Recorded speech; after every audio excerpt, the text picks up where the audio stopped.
amis du Chandelier, chers téléspectateurs, nous sommes heureux de vous retrouver à nouveau pour notre émission, votre émission de témoignage. C'est donc un entretien qui nous permet justement de recevoir des personnes qui ont vu l'action de Dieu, la main de Dieu dans leur vie, et cela se passe parfois de façon tout à fait extraordinaire, on va dire surnaturelle, puisque l'Éternel, notre Dieu, agit dans le surnaturel.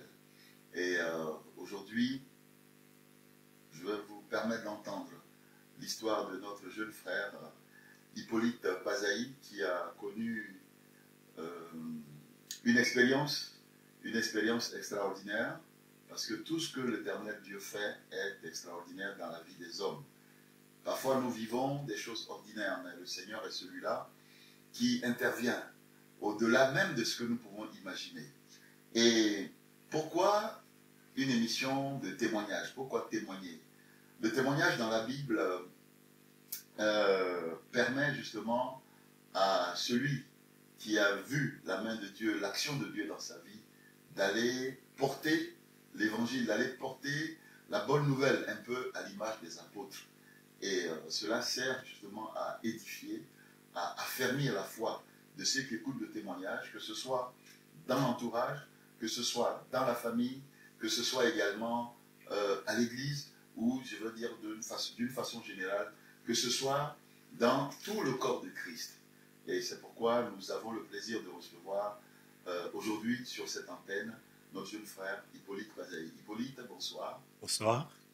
En tout cas, merci de nous rejoindre. Tu vas avoir l'occasion donc d'expliquer, de raconter ce qui t'est arrivé. Oui. Voilà, je vais brièvement dire à nos amis qui nous écoutent qu'Hippolyte revient de loin. Il revient de loin parce que il y a quelques mois, il a eu un grave accident. Il a été renversé par une voiture alors qu'il était en trottinette et il s'est réveillé. Il s'est retrouvé dans un coma profond, un coma de plusieurs jours, et avec bien sûr, vous imaginez une voiture qui renverse quelqu'un en trottinette, toutes les blessures physiques qu'il y a eu, et il vous racontera comment il est sorti de ce coma et comment la main de Dieu est allée entièrement contre tous les diagnostics, tous les pronostics que les médecins avaient donnés. Alors Hippolyte, si tu veux bien commencer par le début et nous dire ce qui s'est passé ce jour-là. D'accord. Merci. Merci beaucoup. En fait, pour le début, en fait, quelques minutes ou quelques secondes avant l'accident, je n'ai aucun souvenir. Je ne me souviens même pas de l'accident. Tout mon souvenir que je me souviens, c'est de me retrouver dans un jardin. Je me suis retrouvé dans un jardin, j'étais derrière des gens. Il y avait du monde devant moi et ils étaient en face d'un monsieur qui était assis dans un fauteuil. Très grand et très beau. Vraiment très grand et très beau. Je ne voyais vraiment pas les limites, c'était très beau. Tous les arbres dans le jardin étaient fruités, ils avaient des fruits. Avec des fruits. Voilà, il n'y a pas de soleil non plus, on ne voyait pas de soleil. Donc c'était bien clair. Et des gens ils venaient cueillir des fruits, ils étaient contents, ils chantaient même et puis ils partaient. Voilà, ils partaient et puis ça chantait. Et moi, j'étais derrière des gens qui étaient en face du monsieur justement qui était assis dans le fauteuil. Et il était un peu loin, parce qu'on était nombreux quand même devant lui. Et j'ai senti qu'il y avait un truc qui n'allait pas. J'ai senti quelque chose qui n'allait pas en tout cas. Et j'ai appelé le premier monsieur, je lui ai dit, monsieur, excusez-moi, ça va pas, il y a un truc qui va pas. Mais je savais pas, je sais pas où j'étais, hein, mais automatiquement, au fond de moi, j'ai dit, il y a un truc qui ne va pas en bas. Mais j'étais où, en haut, je sais pas, mais j'ai dit ça comme ça, inconsciemment en fait. Je lui ai dit, il y a un truc qui ne va pas en bas. Il dit, ah bon, il y a un truc qui ne va pas. Ok, j'arrive. Donc je m'attendais à ce qu'il court. Et que je vois un peu la limite du jardin, il va courir. Parce que les gens derrière, moi j'étais un peu comme ça. J'étais tellement étonné, c'était comme ça. Et il disparaît devant moi. Il disparaît, pouf, il disparaît. Il ne court pas, il mais il disparaît un coup. Et quelques minutes après, il réapparaît. Et quelques minutes après, je me sentais qu'il y a un truc qui ne va pas. Je disais, ça va pas. Après, j'ai appelé l'autre. Ça va pas. Ma famille, je sens que ma famille n'est pas bien. Ça pleure, ça va pas. Vraiment, ça va pas. Il dit, ah bon, ok, j'arrive. Lui aussi disparaît. Et quelques minutes après, il réapparaît. Ça va, c'est bon. Il dit, ok, c'est bon. Et bon, bien avant ça, hein, désolé, hein, vraiment, je vais trop vite. Bien avant ça, le monsieur du vent, il parlait. Il parlait des choses du monde. Toutes les guerres, la protection qu'il apportait à ses enfants, tout ça. Il disait, la guerre est pour bientôt. Soyez prêts à intervenir à tout moment. Soyez prêts à intervenir parce que notre peuple à nous sont pas nombreux. C'est pas comme avant. Ils sont pas nombreux. On a très peu de monde pour nous qui sont à nous. Lucifer parle aux oreilles de les petits de Lucifer parlent aux oreilles de Poutine et les oreilles des présidents occidentaux. Il peut avoir la guerre prochainement. Donc soyez prêts à intervenir à tout moment. La guerre va déclarer bientôt. Elle peut se déclarer. Si elle se déclare, intervenir automatiquement. Pour qu'ils sachent que nous sommes toujours là. On veille toujours. Je veille toujours. Je veille toujours. Et il disait ça comme ça. Et moi, après, j'ai appelé le monsieur. Il m'a regardé. Le deuxième monsieur qui est parti aussi, qui est revenu. Et il parlait. Et un coup, j'ai vu le rang qui s'est séparé en deux, qui s'est scindé en deux. Et quand ça s'est scindé en deux, moi, j'étais au milieu. Et il m'a montré du doigt. Voilà, j'étais face à face vraiment avec lui. Et il m'a montré du doigt. Il dit, toi, tu es mon ami fidèle. Et il a dit autre chose, hein, il a dit d'autres choses. Et d'un coup, j'ai senti quelqu'un attraper mon haut qui est porté, comme ça. Et il m'a tiré. Mais avec force, mais c'était fort. Hein. Quand il m'a tiré, je me suis retrouvé, je me suis levé directement de mon coma à l'hôpital. Et directement, j'ai appelé ma soeur. J'ai demandé à ce qu'on appelle ma soeur. Quand je me suis levé, elle n'était pas là. Non, j'ai demandé ma soeur. Et ils l'ont appelée rapidement, elle est venue. Et tout ce qui s'est passé après, j'ai pas de mémoire. J'ai pas de mémoire. Voilà. Donc, à ce stade, je voudrais juste intervenir pour dire que, effectivement, ce que Hippolyte vous a résumé, c'est la vision qu'il a eue pendant son coma. Et quand on diffusera effectivement ce témoignage, il faudra également le regarder avec le témoignage qu'a donné la missionnaire Adélaïde, qui a bien résumé ces choses, et à partir de ce témoignage, elle a tiré des leçons bibliques et qu'elle a exposées sur cette antenne, et on va vous le rediffuser en même temps que ce témoignage de Hippolyte. Et Hippolyte a fait donc allusion à l'enlèvement, en quelque sorte. Quand le Christ lui parle, qui lui dit ceux qui sont à moi, c'est-à-dire nombreux sont appelés, mais très peu sont élus, ceux qui vont être enlevés, ils seront très peu nombreux.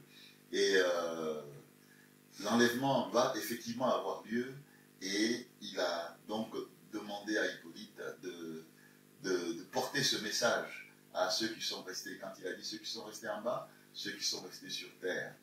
Et le Seigneur et ses anges veillent sur nous, ils veillent sur nous, et c'est pour cela que on a tenu à faire ce témoignage, donner l'occasion à Hippolyte de témoigner, pour en quelque sorte attirer notre attention et veiller notre attention pour dire que l'enlèvement est quelque chose de réel, et que la fameuse guerre d'Armageddon qui va avoir lieu, ce n'est pas une vue de l'esprit, car ce qui est écrit dans la Bible va effectivement se produire, et nous sommes pratiquement dans les derniers temps. Donc je voudrais redonner la parole à Hippolyte. Et quand Hippolyte dit qu'il a senti quelqu'un le tirer, effectivement, lui, il ne se souvient de rien. Il est sorti de son coma et il a demandé que sa sœur vienne. Et donc, finalement, ta sœur, maintenant que tu es revenu à toi, on t'a raconté un peu ce que les médecins avaient dit, qu'est-ce qui s'était passé, qu'est-ce qu'ils avaient pronostiqué concernant ton état. D'après leurs rapports, les rapports des médecins et les rapports de ma famille, ils m'ont dit quand je suis arrivé, et les rapports des pompiers aussi, parce que j'ai vu ça récemment à l'hôpital. Quand ils sont arrivés sur les lieux, je tremblais dans tous les sens. Je tremblais vraiment dans tous les sens, on ne pouvait pas me maintenir. Donc, eux, les pompiers sont arrivés, ils m'ont mis en coma artificiel. Et quand je me suis calmé, dans la voiture des pompiers, on partait, on cherchait un hôpital, et ils m'ont enlevé dans le coma. Je tremblais toujours, la voiture bougeait, je bougeais trop dans la voiture. Donc, ils m'ont remis encore dans le coma, jusqu'à l'hôpital. Et quand ils m'ont enlevé du coma artificiel, moi-même, je suis déjà plongé dans le coma naturel. Donc, c'est comme ça que je suis resté dans le coma. Et quand je suis revenu, je suis sorti du coma, ils ont appelé ma grande sœur quand elle est venue. Et déjà dans le coma, j'étais dans le coma, ma tête était enflée. Et j'avais l'os cassé. Donc, ils devaient scier mon front vers ce niveau-là pour faire sortir le sang qui est dans ma tête. Oui, parce qu'il y avait une hémorragie. Voilà. Le sang a noyé mon cerveau, donc il fallait enlever le sang de mon cerveau et faire une chirurgie esthétique pour redresser mon nez. Et une semaine après, je devais être paralysé du côté au cas où je me réveille. Au cas où, parce que mon état était vraiment très grave. Voilà, c'est ça. Donc les médecins avaient pronostiqué une paralysie du côté gauche et que s'il se réveillait, il y avait des chances même qu'il soit un légume, qu'il ne puisse même pas bouger. Voilà. Et le voilà aujourd'hui qui parle. Donc je te laisse poursuivre. Oui. Et donc ils sont venus quelques jours plus tard et ils ont constaté que ma tête a pris sa forme normale. Le nez qui devrait opérer, il a pris sa forme normale. Tout est normal. Et donc tout le sang, l'hémorragie interne, l'intervention qu'il fallait faire pour extirper tout cela n'a pas eu lieu. N'a pas eu lieu. Rien n'a eu lieu. Donc j'ai fait aucune opération. On m'a donné aucun médicament. C'est juste un anticoagulant qu'on me donnait souvent. Aucun médicament jusqu'à ce que je sorte de l'hôpital. Et ils m'ont dit... Très élevé, oui. Et quand je me suis sorti du coma, j'ai perdu la mémoire. J'ai connaissé. Un traumatisme crânien profond. J'ai perdu la mémoire pendant 1 mois ou 2 mois. Hein. Je ne connaissais plus personne. Je ne connaissais plus personne. Et je me comportais presque comme un enfant, en fait. Mais je disais des choses que j'ai vécues. Que tu as vécues dans la cité céleste. Voilà. Dans laquelle tu étais. C'est ça. Donc les infirmiers, les médecins, ils pensaient que j'étais fou. Donc on s'est dit, voilà, ça y est, il délire. Et voilà, c'est ça. Peut-être l'action des médicaments, des antalgiques, de tous les anti-inflammatoires ou de tous les antidouleurs qu'on a pu te donner, puisque parfois la morphine fait délirer. Et pour eux, ils avaient mis toi alors que toi, tu étais très sérieux. Dans une nouvelle naissance et tu étais vraiment sérieux. Parce que quand je me suis levé, quand ma grande soeur est arrivée, j'ai dit, je suis venu pour le peuple. Voilà. Donc tu étais vraiment en mission. Voilà, je suis venu pour le peuple. Tu étais venu pour elle n'a pas dû comprendre sur le champ. C'est ça. Voilà. Plusieurs jours après, elle a commencé à comprendre. Elle ne comprenait pas du tout au début. Donc tu as pour mission une mission d'alerte, une mission pour dire au peuple que le maître vous attend, mais il faut se préparer. Il existe vraiment, il est vraiment vivant. Il faut se donner, il faut vivre selon la parole de Dieu, parce qu'il y a des conditions pour effectuer ce voyage. Il y a des conditions pour l'enlèvement. Alors, je voudrais qu'on revienne un peu sur le côté anecdotique de cette affaire. Quand les pompiers sont venus te prendre, donc les pompiers et la police, donc tes moyens de communication étaient avec tes téléphones, la famille savait 2 téléphones. Donc, il t'avait disparu pour la famille, c'était pendant combien de jours? 2 jours. 2 jours. Et donc, ta grande sœur a appelé la missionnaire aux États-Unis et pour dire qu'on ne retrouve pas Hippolyte, qu'est-ce qu'il est devenu. Et alors, comment est-ce qu'on t'a localisé? En fait, ils ne me trouvaient pas parce que ceux qui m'ont pris, ils ont fait une erreur sur mon nom. Donc, quand ma grande sœur est partie à la police, elle a donné mon vrai nom. Donc, eux, ils tapent mon vrai nom. Il n'y a aucun enregistrement. La date de naissance, la photo. Voilà.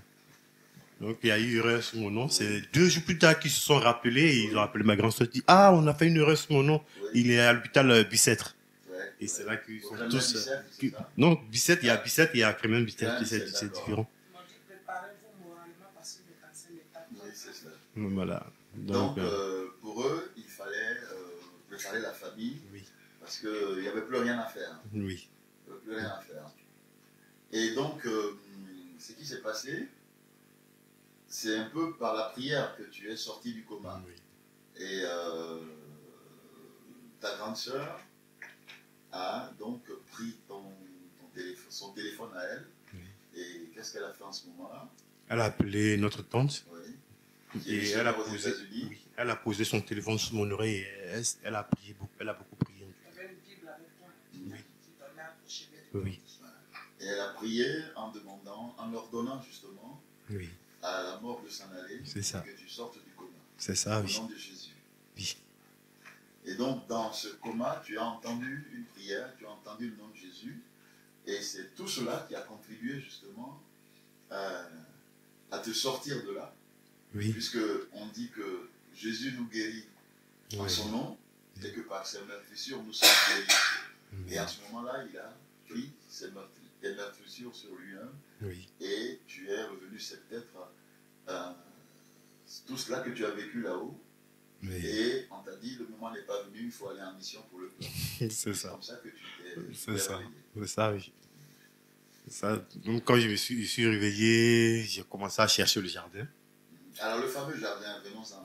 Alors, donc, tu t'es retrouvé dans un jardin extraordinaire qui n'a Oui. rien à voir avec le jardin qu'on a. J'ai jamais vu ça sur terre. Les choses étaient tellement propres que tu t'es dit, mais là où tu viens, c'était trop sale. Alors, raconte-nous un peu, décris-nous un peu ce jardin, En fait, selon les souvenirs qui t'en restent. de là où j'étais, bon, ils m'ont mis dans le rang. Bon, je ne pouvais pas quitter le rang comme ça, aller où je voulais. J'étais vraiment arrêté dans le rang, derrière tout ce monde là. Et j'observais dans tous les sens. C'était tellement beau et magnifique. J'ai jamais vu ça. Même dans les dessins animés que je regarde, j'ai jamais vu ça. C'est pas possible. J'ai jamais vu ça. C'était beau. Et puis tous les arbres étaient fruités. Les fruits, je ne connais même pas ce fruit-là. Un jardin de l'abondance, quoi. Beaucoup, les arbres là, c'est des fruits, les fruits sont gros. Et les arbres là sont bien bas, bien taillés. C'était tellement joli. Même les pieds même brillaient. Les pieds simplement ça brillait. C'était tellement beau. Je peux pas sortir. Puis c'était un peu à gauche, à droite. Je regardais un peu le jardin.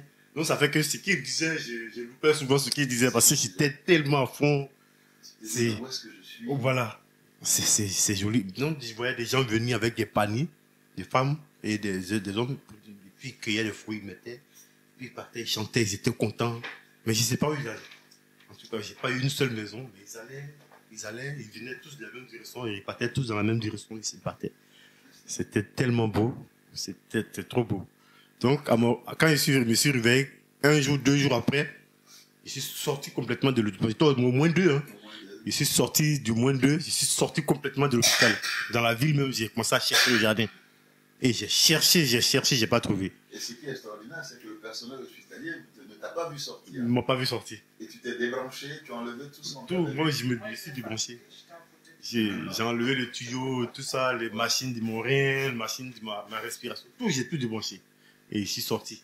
J'ai dit, il faut que j'aille voir ce jardin. Oui, il faut que je le trouve. On m'a envoyé, il faut que j'aille vers le peuple. Ouais. Donc, j'ai cherché le jardin, je n'ai pas trouvé. Ils m'ont trouvé, les gardiens sont sortis à l'extérieur, ils m'ont retrouvé. On s'est dit, ça y est, il délire, il est voilà. parti. Et pour ne pas que la responsabilité de l'établissement hospitalier soit engagée, Oui. donc on l'a ramené, et là, ils ont commencé à t'empêcher de sortir, à t'attacher en quelque sorte. Voilà. Tous les jours, ils vérifient, mais moi, j'arrivais. Ils ont écrit partout sur tes vêtements. Oui. Comme ça, ceux qui ne m'ont pas vu, ils reconnaissent que moi. Oui. Oui. Tellement je fuguais. Je cherchais le jardin. Des fois, ils me cachaient dans les toilettes. Pour pas qu'on te retrouve. Pour pas qu'on me trouve. Donc, quand j'attendais pas, j'attendais pas pour pouvoir sortir. J'attendais pas. Quand j'attends plus les pas, c'est bon, je peux sortir. Donc, je sortais comme ça. Mais à la porte, on m'attrapait toujours. Et tu partais à la recherche de ce fameux jardin. Oui. J'ai trouvé des parcs, plein de les parcs, mais c'est pas ça. C'est pas ça. C'est petit, et puis c'est tout petit, c'est pas propre. C'est pas ça. Et après, je me suis dit, bon, c'est trop chaud. Tout le monde me connaît. Je ne peux pas me cacher. On m'attrape toujours. Je vais laisser. Quand je vais sortir d'ici, il faut tout le temps de chercher le jardin.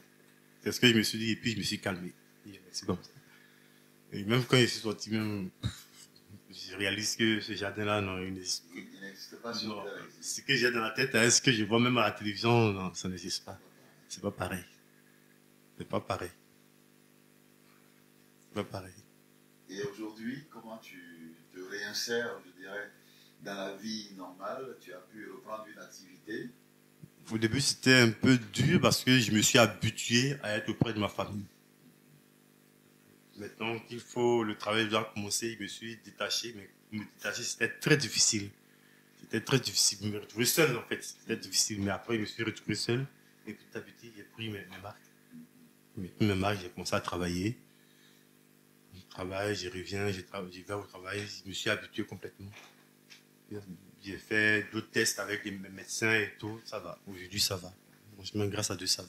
Donc, tous les tests médicaux sont étonnants. Voilà, celui qui vous parle, Hippolyte, avait été pronostiqué comme quelqu'un qui allait être un légume, quelqu'un qu'on devait opérer, quelqu'un dont on devait scier la boîte crânienne pour nettoyer le sang, etc.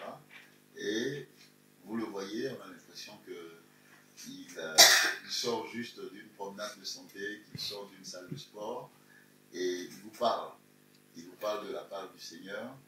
Et donc, après une expérience comme ça, maintenant que ta tante, ta grande sœur, qui sont en Christ, ont essayé de recadrer les choses, d'expliquer comment tu te sens. Tu te sens investi d'une mission auprès du peuple, comme tu dis, comme le peuple de Dieu, comme on te l'a dit là-haut.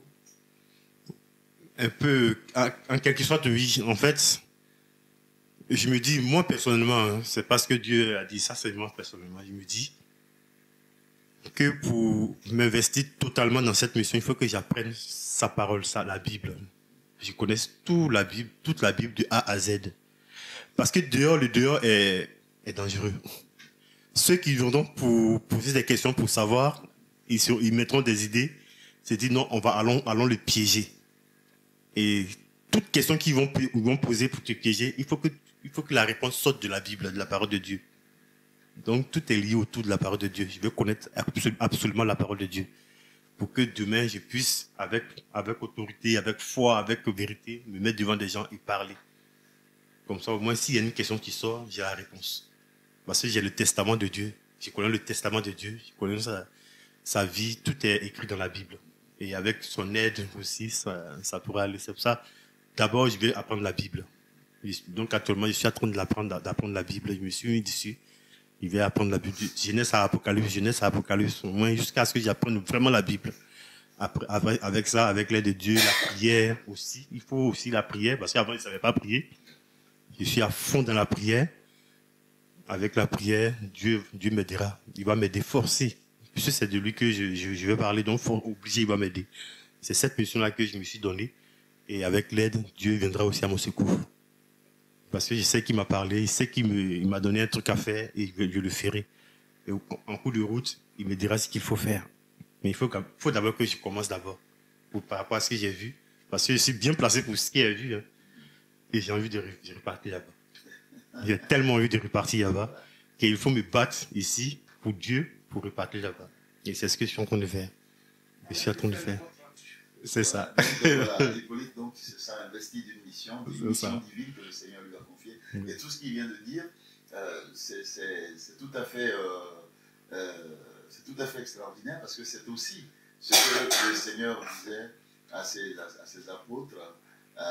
Il leur donnait l'enseignement, il leur parlait de la Bible.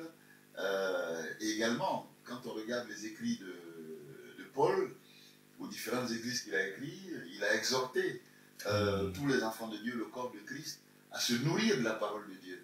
Et c'est grâce à la parole de Dieu que, justement, on peut se rapprocher de Dieu et faire sa mission. Même, ce qu'a dit Hippolyte, il dit que les gens à qui il va annoncer la parole de Dieu peuvent essayer de le piéger. Et Jésus lui-même n'a pas fait autre chose. En Luc 4, quand le diable lui a dit, par 4 fois, il faut que tu m'adores, il faut que tu fasses ceci, je veux te donner cela.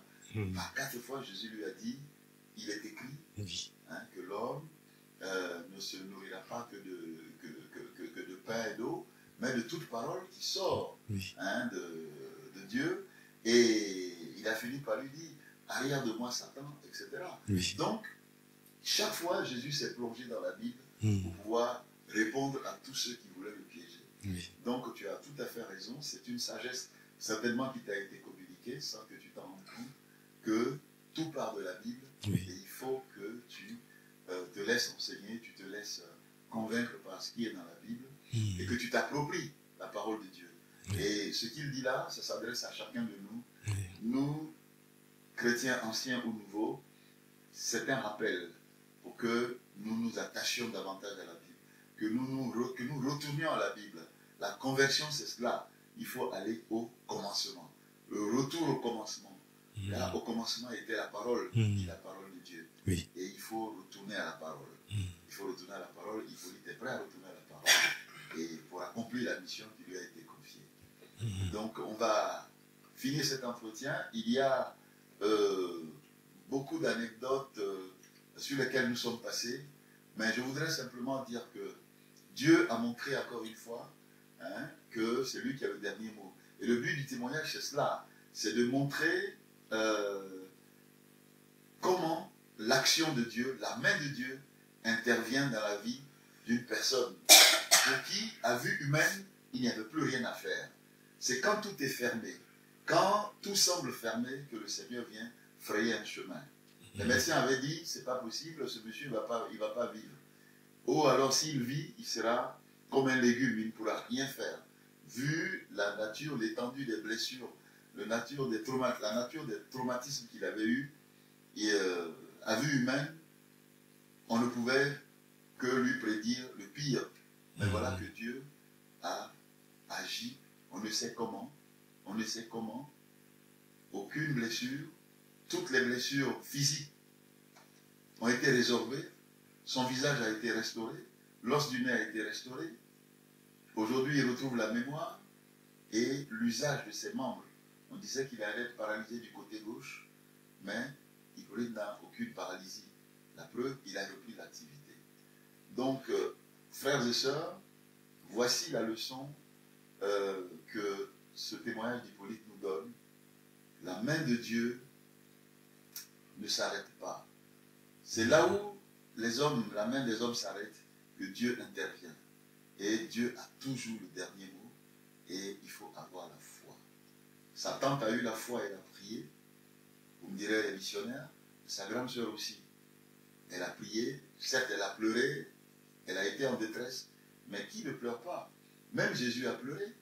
Avant de ressusciter Lazare, il a prié, il a dit au Père, je sais que tu m'exauces toujours. Et Jésus pleura. C'est un des versets les plus courts de la Bible. Et après avoir pleuré, Jésus a ordonné à Lazare de sortir du tombeau. Jésus a libéré Lazare des liens de la mort. Et quand il est sorti, il a dit, déliez-le et laissez-le aller.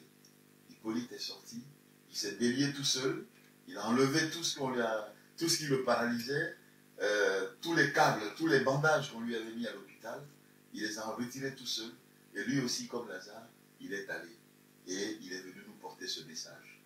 Donc, on va s'arrêter là. C'était le message que Hippolyte voulait nous donner ce soir. Et nous aurons l'occasion donc de revenir sur d'autres témoignages dans le cadre de cette émission.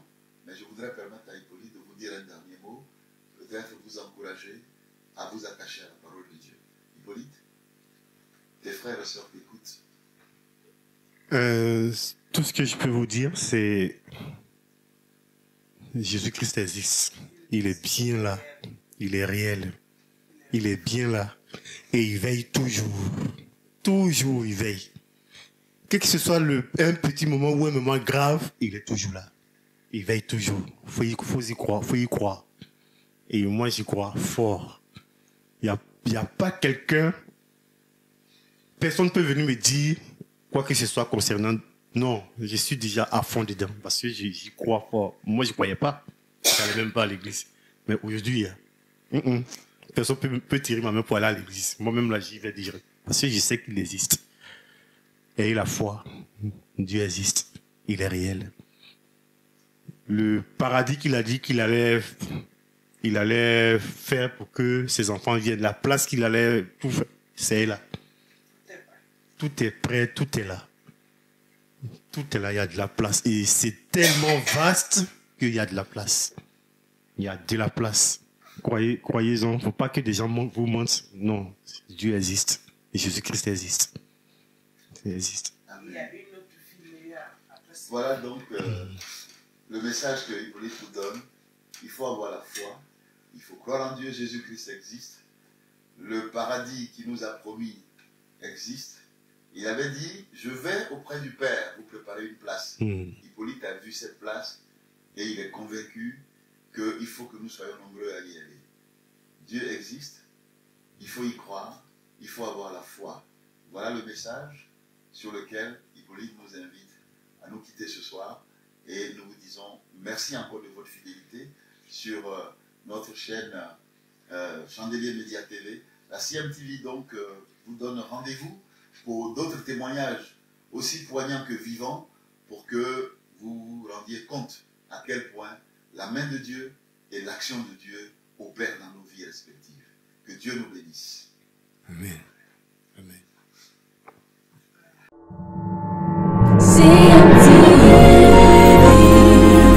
Chandelier Média, média qui communique la vie.